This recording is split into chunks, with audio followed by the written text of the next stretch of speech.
এখানে বলছে করহো কৃপা তুম শ্যামা প্যারি বৃন্দাবন হ্যাঁ শরণ তোমারি।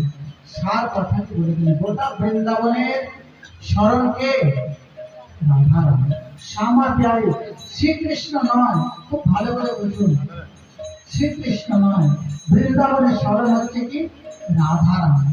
ভগবান নিজেই বলছেন সত্যম সত্যম পুরা সত্যম বিনা রাধা প্রসাদম মন প্রসাদম নবিদ্যতে।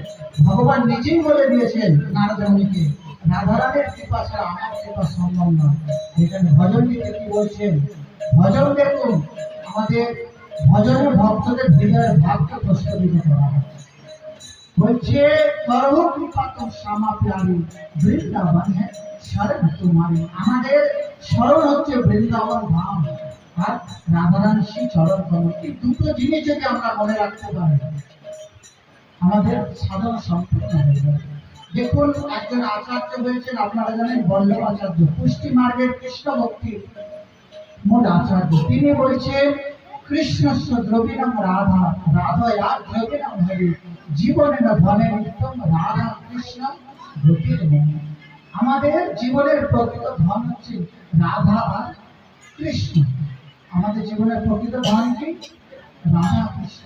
এই রাধা কৃষ্ণ ছাড়া আমাদের অন্যত্র কোনো গতি নয়। আমাদের ঠাকুর মশাই কীর্তন করেছে না নরোত্তম ঠাকুর, রাধা কৃষ্ণ প্রাণ করে জীবনে কৃষ্ণ জীবনে মরণে গতি আর নাহি না। বহু বহু পূর্ব থেকে আচার্যগণ এই কথাটাই বলে আসছে। আমাদের আরাধ্য ধন রাধা। সংসার আমাদের সম্পত্তি নয়। আমরা টাকা পয়সা স্ত্রী পুত্র মান যশ সম্পত্তিকে নিজের সম্পদ মনে করি।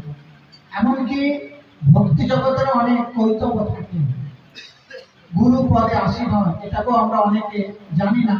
গুরু পদে আসীন হওয়া, বড় মাথাধীশ হওয়া, এর যদি সুপ্ত অহংকারও ছিটে ফেলা হৃদয়ে থাকে, সেটাও হচ্ছে প্রকৃত সম্পদ নয়, সেটাও পতনের কারণ।